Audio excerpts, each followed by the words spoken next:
대기환경연구실 신창섭입니다. 저희 대기환경연구실에서는 미세먼지 관련된 정책이라든지 정책 지원을 위한 연구를 하고 있습니다. 본 주제는 현재 우리나라가 2020년대 들어서 상당히 공격적인 미세먼지 정책을 추진하고 있고, 거기에 따라서 여러 가지 외부적인 충격들을 인해서 미세먼지 농도가 많이 변화가 되고 있는데요.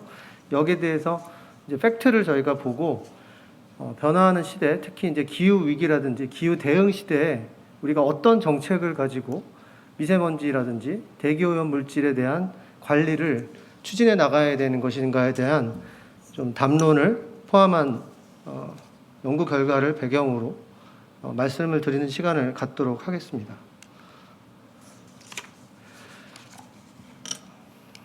미세먼지 추이에 대해서 먼저 말씀드리면요. 지금 보시는 것처럼 PM10 좀 건강 영향이 이제는 이제 PM2.5에 비해서 많이 적기 때문에 PM10의 기준을 보면 이미 대기환경 기준을 이제 만족을 시켰습니다. 하지만 PM2.5 이제부터는 제가 이제 초미세먼지만 가지고 주로 말씀을 드릴 예정인데요. 초미세먼지와 같이 건강 영향이 큰 그런 대기오염 물질 중에서 가장 큰 위해성을 갖고 있다고 볼 수 있습니다.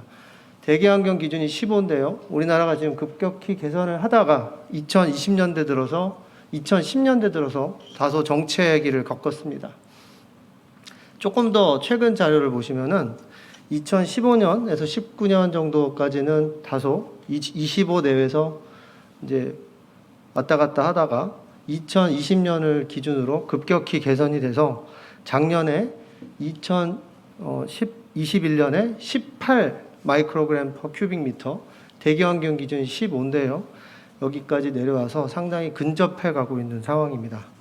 하지만 아시는 것처럼 2020년 팬데믹 시대를 맞이해서 여전히 저희가 팬데믹의 영향권에서 살고 있고, 이런 부분들이 여러 가지 교통이라든지 수송, 물류에도 계속 연계가 돼 있기 때문에 현재까지도 상당히 대기 오염 배출 측면에서는 영향을 받고 있다, 이렇게 말할 수 있기 때문에 사실 이것이 우리가 정책에 의한 효과인지 그런 부분에 대해서는 사실은 굉장히 얘기하기가 오히려 더 어려워진 그런 상황이 되었습니다. 그래서 이런 부분들도 계속 말씀을 좀 드리겠습니다. 월별로 좀 보시겠습니다. 노란색은 2019년, 그 다음에 파란색은 2020년이 되겠고요. 빨간색은 2021년이 되겠는데요. 아시겠지만 우리나라는 11월 정도부터 한 4월까지 고농도 시즌에 속합니다.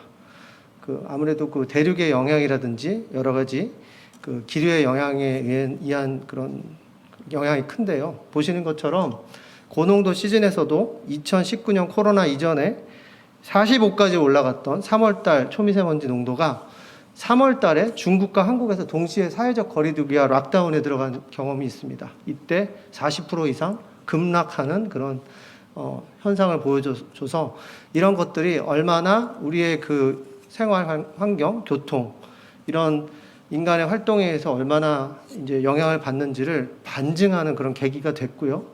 그런 락다운이 좀 완화가 된 21년에 다소 증가를 했지만 여전히 미세먼지 농도는 감소 추세에 있습니다.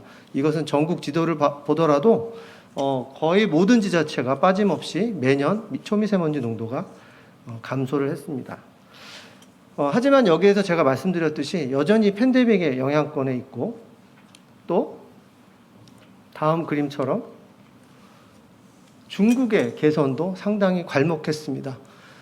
중국이 2013년에 역사적인 미세먼지 농도 고점을 찍은 이후에 상당히 그 공격적인 국가 계획을 2번이나 추진을 했습니다.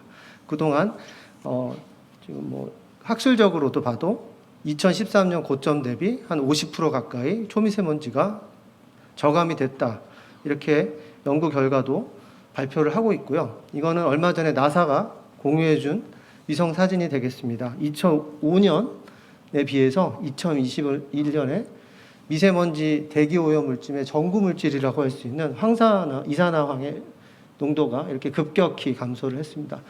또 하나의 중요한 이산화질소도 뭐 황산화물 정도까지는 아니지만 그래도 서서히 장기적으로 감소 추세에 있는 것을 볼 수 있습니다. 이런 중국의 영향 우리가 많이 받기 때문에 중국이 개선된 그런 혜택도 우리가 동시에 보고 있는 상황이죠. 그렇기 때문에 과연 이것이 우리의 정책 효과냐 아니냐에 대해서 굉장히 미세한 그 차이에 대해서 우리가 논하기는 쉽지 않습니다. 하지만 이런 것들이 이제 팬데믹 시대가 끝나는 마당에 향후에 우리가 조금 더 시간을 갖고 관찰을 해야만 우리가 어느 부분이 과연 우리 정책에 의한 효과인지를 판단해 볼 수 있다. 이렇게 좀 말씀을 드릴 수가 있습니다. 자, 그래서 미세먼지의 어떤 우리 정부가 해온 일들, 그리고 지금까지 잘 된 일들, 그리고 향후 과제로 남은 일들에 대해서 저희가 좀 구분해서 살펴보도록 하겠습니다. 정부가 2013년 중국의 역사적인 미세먼지의 그 영향을 우리가 고스란히 받았습니다. 그때 초미세먼지의 심각성을 우리가 다소 좀 늦게 깨닫게 돼서 미세먼지, 초미세먼지를 법정 그 관리 물질로 지정을 그 다음에 했습니다. 좀 다소 늦었죠. 그리고 2018년에 대기환경 기준을 초미세먼지 대기환경 기준을 미국, 일본과 동일한 수준으로 상향을 했고요. 하지만 2019년에 굉장히 역사적인 우리나라의 초미세먼지 고농도 시즌이 2주나 지속된 사례가 있었습니다. 그때 사실은 연평균 농도, 건강 위해도의 척도가 될 수 있는 연평균 농도는 크게 바뀌지 않았지만 그런 사례를 통해서 국민들이 체감을 하면서 상당히 사회적 그런 이슈가 되면서 사회적 재난으로 정의되는 그런 사건이 있었습니다. 그래서 그때를 시점으로 미세먼지 특별법이라든지 권역별 대기환경관리 기본계획 이런 굵직한 그 대기환경 미세먼지 분야의 정책이 아주 획기적으로 강화가 되었습니다. 그래서 비단 이제는 수도권뿐만이 아니라 전국의 주요 고농도 지역이라든지 아니면 주요 배출 지역을 포함하는 상당히 실질적인 또한 미세먼지 전구물질을 포함하는 최초의 이제 계획이 시행이 되었습니다. 아쉬운 것은 다소 좀 늦었다는 것이죠. 이런 것들을 미리 좀 했더라면 사전에 좀 더 예방 차원의 이런 그런 고농도 사례를 겪지 않았을 수도 있었을 텐데 다소 늦었지만 이제 필요한 부분에 대한 정책적인 기반은 마련했다. 이렇게 평가를 하는 것이 전문가들의 대체적인 평가입니다. 저희 KI 연구 결과를 담아서 같이 좀 말씀을 드리겠습니다. 여기에 대해서는 저희 KI에서 굉장히 다면적인 미세먼지 통합관리 수립 연구라는 그런 주제를 통해서 4년 차에 걸쳐서 저희가 다양한 대기 모델링이라든지 배출원 분석, 배출량 분석, 그 다음에 법제도 분석이라든지 설문조사를 포함한 다양한 연구 결과를 포함했다고 말씀드릴 수가 있고요. 보시면은 우리나라에서 가장 그 초미세먼지의 농도 기여를 봤을 때는 부문별을 봤을 때 산업, 농축산, 도로, 비도로, 발전의 순서대로 기여도가 상당히 큽니다. 지역별로 보게 되면 충남권이 가장 우리나라에서 영향력이 큰 고농도를 기여하는 그런 지역이 되겠고요. 그 다음에 경기, 경북, 전남의 순서입니다. 단위 배출량, 건강 피해 비용의 정도에 따라서도 저희가 순서를 매겼습니다. 거기에는 도로 부분이 가장 큰 피해를 유발하는 것으로 나타났고요. 그 다음에 산업, 비도로, 발전 순입니다.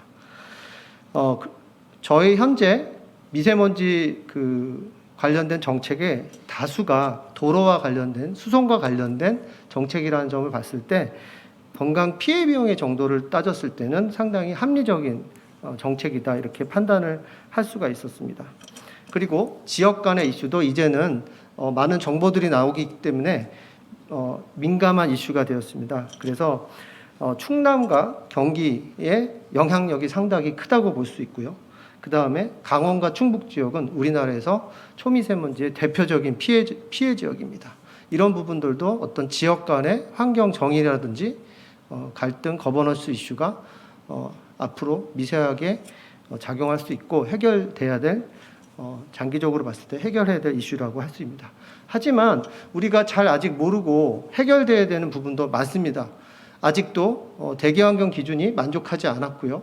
말씀드렸다시피 팬데믹이 끝난 상황에서 초미세먼지가 어떤 식으로 반등할 수 있을 그런 가능성도 배제할 수 없습니다. 그런 상황에서 우리가 목표로 하는 미세먼지 농도를 맞추기 위해서는 지금까지 잘 못한 거에 대해서 아니면 잘 모르고 있는 데에 대한 해결책이 시급합니다. 그 중에 하나가 농축산 부분의 암모니아에 대한 기여도입니다. 이런 부분 당시 한 3년 전만 해도 생소한 문제였지만요. 사실은 학계에서는 30년 전부터 정서로 자리 잡고 있었는데 우리나라에서 사실 2차 생성에 대한 문제를 다소 소홀히 했기 때문에 간과된 측면이 없지 않습니다. 그래서 이런 농축산 부분에 대한 배출량이라든지 배출원에 대한 시계열 변화가 아직도 정보가 부정확합니다. 이런 부분들을 잘 파악을 해야 되고요.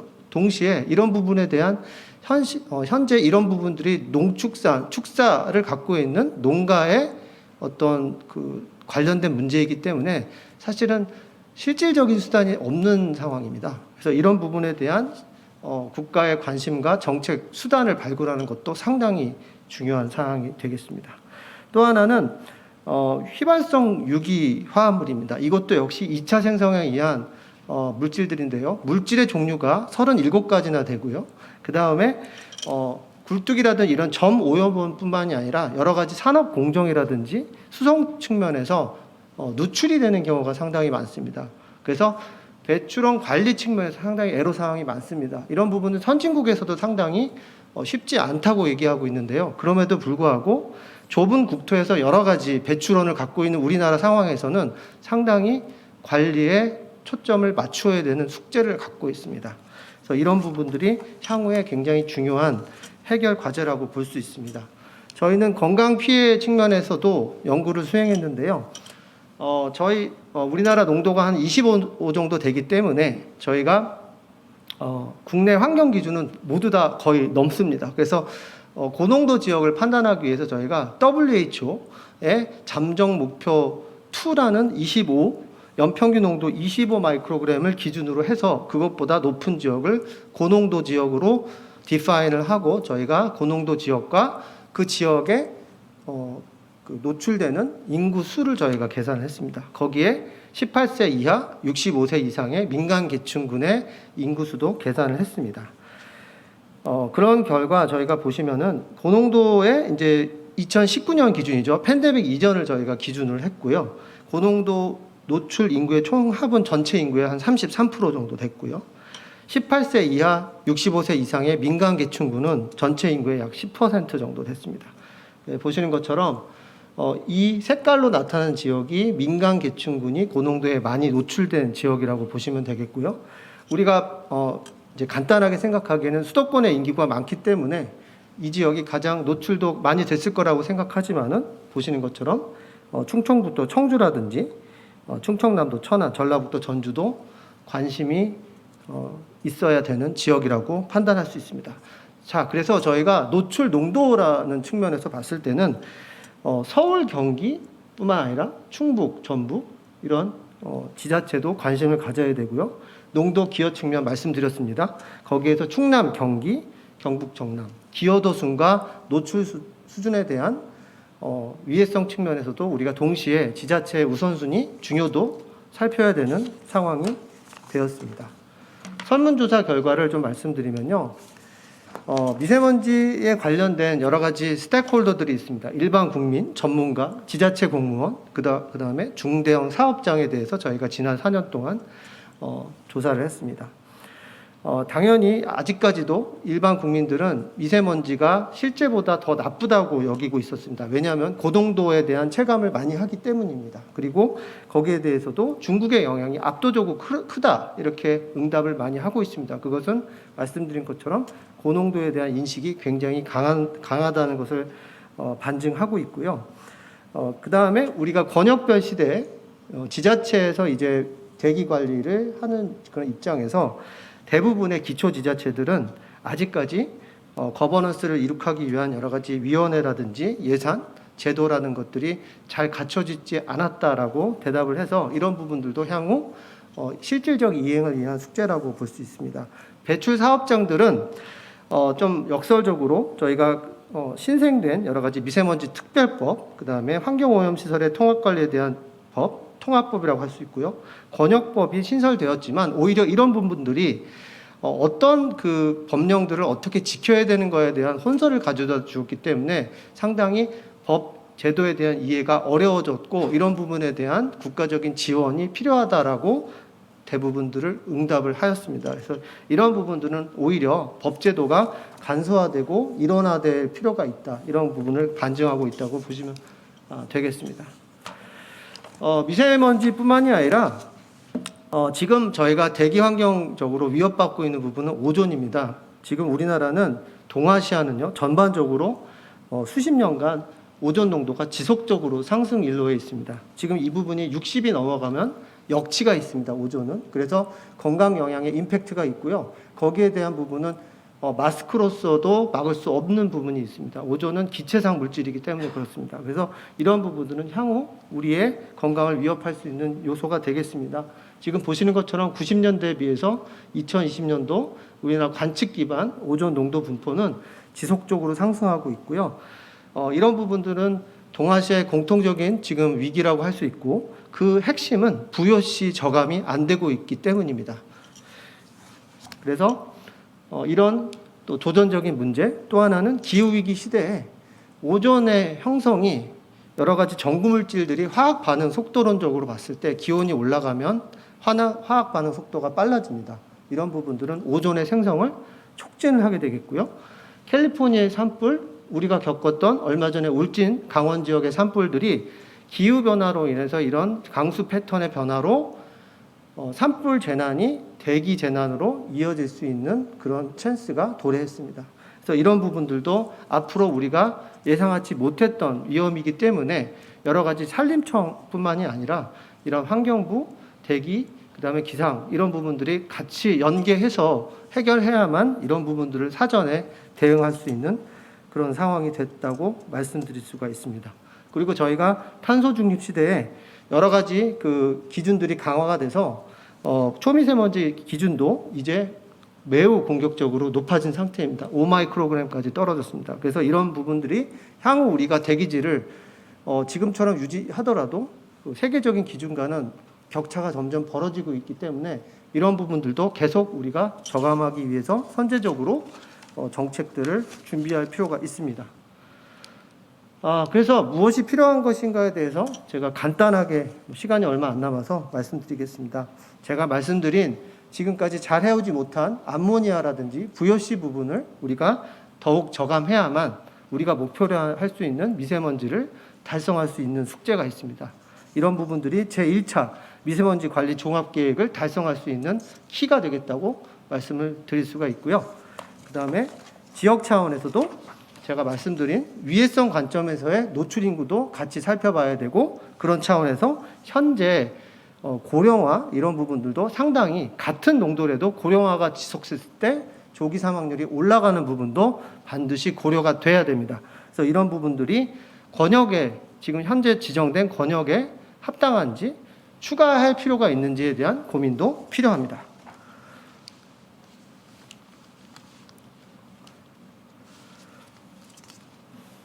그리고 오존, VOC에 대한 관리 중요하다는 말씀드렸고요. 실내 공기질에 대한 관리도 강화가 됐는데 이런 부분들 실제 어떻게 측정하고 관리하겠느냐에 대한 문제 이행이 가장 지금 시급한 과제라고 할 수 있습니다.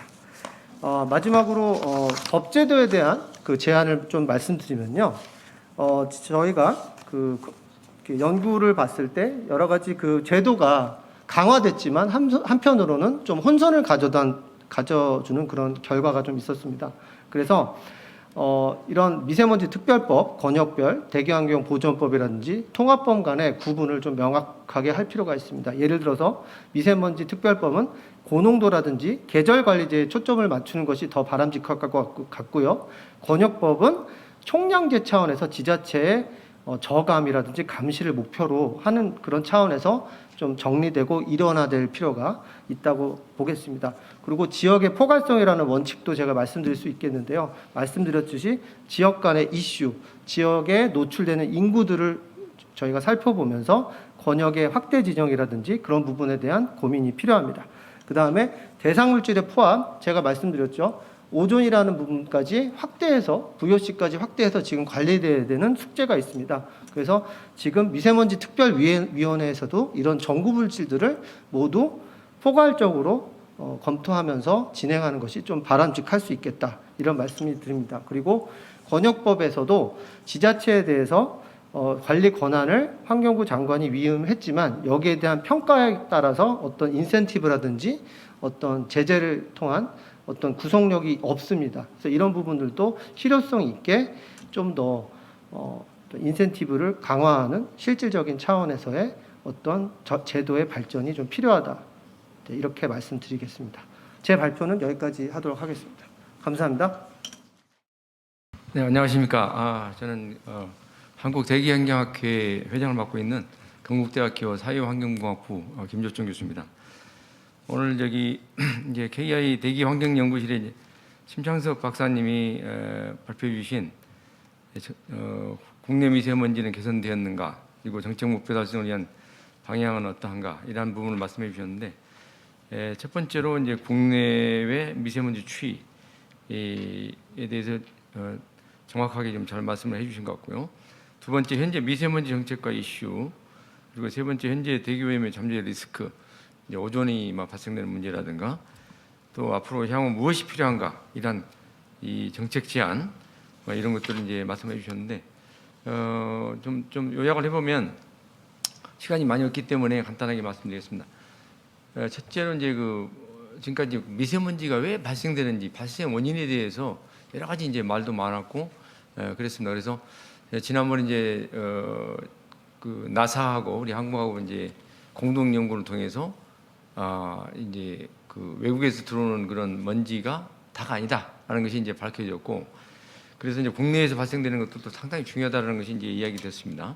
그래서 지금 또 올해부터 다시 시작해서 나사하고 다시 또 이제 연구가 시작됩니다. 이제 내년 이렇게 계속해서 연결이 진행되고 있는데, 지금 이제 그런 발생 원인 규명은 또 이제 미세먼지 동북아 사업단에서 또 지금 진행하고 있고, 또 이런 나사와의 공동 연구도 지금 계속 진행되고 있고, 그래서 이 부분은 지금 제가 볼 때는 이제 기후 변화하고도 굉장히 밀접한 관계가 있습니다. 그래서 이것은 계속 규명해 나갈, 이제 꾸준히 이제 지속 가능하게 이제 규명해 나갈 필요가 있다는 것을 분명히 말씀을 드리고요.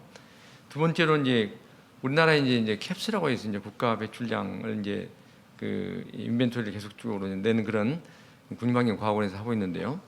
캡스 자료에 대한 여러 가지 이제 부분에서 아까 이제 심창석 실장님도 말씀을 해주셨지만, 사실 제대로 보셨습니다. VOC 분야가 지금 상당히 지금 부족한 그런 분야라고 할 수가 있겠습니다. 그리고 VOC로 인해서 오존도 이제 앞으로 좀 발생이 되고, 그럼 기후 변화가 계속되면 어떤 문제가 생길까요?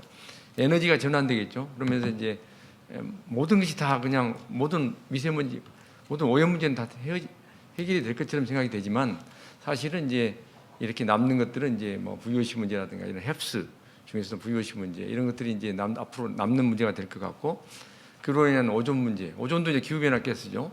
그런 문제들도 계속적으로 형성이 되고, 그래서 이제 아무튼 그런 이제 미세먼지는 아시겠지만 VOC라든가 이런 낙스, 그다음에 이제 SO2, 그다음에 이제 요즘에 이제 암모니아까지 이제 넣어서 이제 전구 물질로 지금 우리가 보고 있습니다. 그래서 그러다 보니까 이제 농축산 문제도 이제 가까이 오게 되고, 이제 여러 가지 문제가 있죠.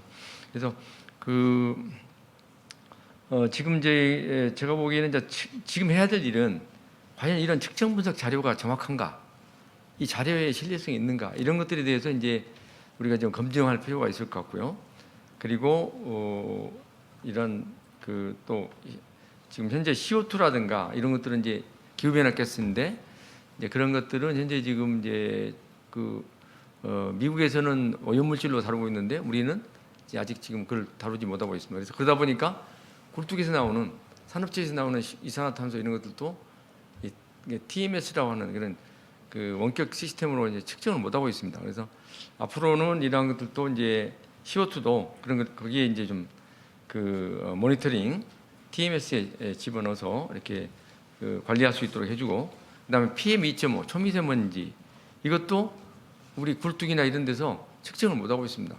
뭘로 측정하고 있냐면 현재 지금 총먼지, TSP라서 총먼지로 지금 측정을 하고 있는데 물론 총먼지와 PM2.5에는 상관관계가 좀 있지만 그게 불분명합니다, 사실.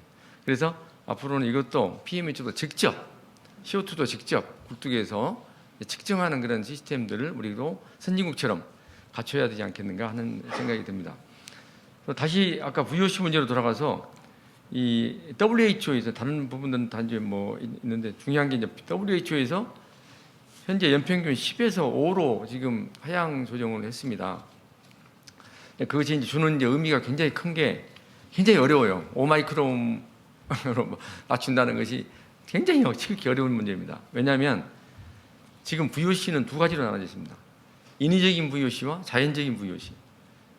인위적인 VOC는 산업체에서 나오는 VOC죠. 그러나 자연 VOC는 나무나 바다나 플랭크톤이 있죠. 바다나 또는 그 개미나 뭐 이런 데서 개미 엉덩이에서 나옵니다. 이런 데서 나오는 그런 VOC에 의해서 발생되는 이런 자연 VOC 이런 것들이 있는데 지금 현재 그 전 세계적으로 보면 이런 자연 VOC의 양이 인위적인 배출량의 7배 이상입니다. 그래서 우리나라도 지금 산림이 많지 않습니까? 산림이 많고 그린 칼라라면 다 나옵니다. VOC가. 그러니까 이제 그런 것들에 대한 이제 앞으로의 연구. 미국은 이제 지자체까지 다 돼 있거든요. 그런 연구들이. 우리는 아직 지자체까지는 못 가고 있지 않습니까? 그래서 이제 국가적인 연구도 지금 조금씩은 진행되고 있는데 이제 활발하게 진행이 돼야 될 것 같고 또 하나의 문제는 이 자연 VOC뿐만 아니라 토양, 낙스. 토양에서 나오는 낙스가 왜 중요하냐면 자연에서 나오는 VOC도 중요한 이유가 뭐냐면 이 기후 변화가 되면 온도가 올라가지 않습니까? 근데 온도가 올라가면 땅에서의 그 미생물들의 그 액티비티, 마이크로비얼 액티비티가 굉장히 강해집니다. 그러면 거기서 나오는 NO2가 또 낙스가 많이 나오게 되어 있거든요. 그래서 NO가 이렇게 나오면은 그런 것들도 이제 앞으로 좀 모니터링을 해서 과연 기후 변화가 생기면 어떻게 이것들이 서로 연계가 될 것인지를 이제 우리 이제 KI에서는 좀 더 관심을 갖고 정책적으로 어떻게 풀어나가야 될지 좀 연구를 해보시면 좋을 것 같고요.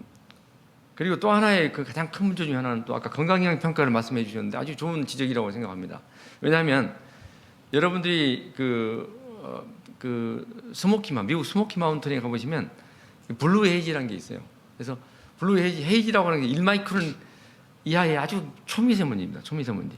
그래서 그런 문제들을 근데 그런 것들이 과연 우리 인체에 그러면 그 사람들은 그 건강에 좋다고 해서 가서 막 맞거든요.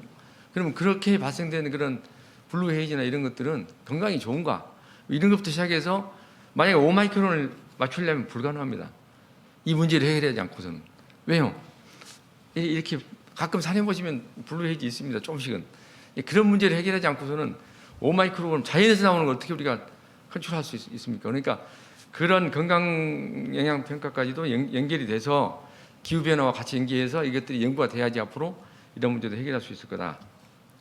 그리고 미세먼지 농도 기호순을 산업, 농축산, 도로, 비도선, 발전 이런 쪽으로 그다음 건강 피해 정도 기호순도 도로, 산업, 발전, 농축산 이런 식으로 해주셨어요. 아주 잘 정리를 해주셨는데 그래서 지금까지 우리는 공공 부분만 고려했다는 거죠. 그래서 이제는 민간 부분 쪽으로 이제 넘어가야 되는 시기가 됐다.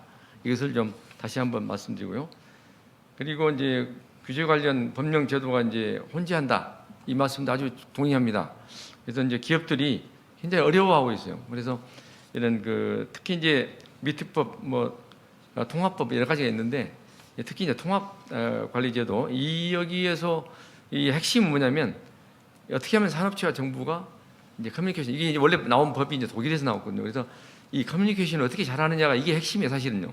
규제하는 게 문제가 아니고. 근데 그래서 이 핵심 부분을 이런 소통의 어떤 관점에서 이 업체들하고 이제 계속적인 그런 테이블 또 매스컴과의 또 테이블 같이 해서 같이 이렇게 좀 논의해 나가다 보면은 이런 이 법령제도 혼재되어 있는데 이걸 그렇다면 이걸 하나로 묶어야 되지 않겠느냐 이런 아마 결론이 나올 것 같습니다. 마지막으로 이 선도적인 독자적인 기술 축적 R&D 이건 맨 처음에 발표하셨던 분도 마찬가지 그 주제도 같이 연결이 되는데 R&D 부분은 정말 중요합니다. 왜냐하면 우리나라에서 그 옛날에 클린턴 대통령 아니 클린턴 아니 그 저기 클린턴이 아니죠. 그 아무튼 뭐 이게 지나가고요. 이 선도적인 독자적인 기술 축적이 굉장히 우리가 필요한데 우리나라는 이런 아이디어의 상복입니다. 그래서 과거에는 우리가 이제 모니터링 시대였는데 모니터링을 계속 해왔죠.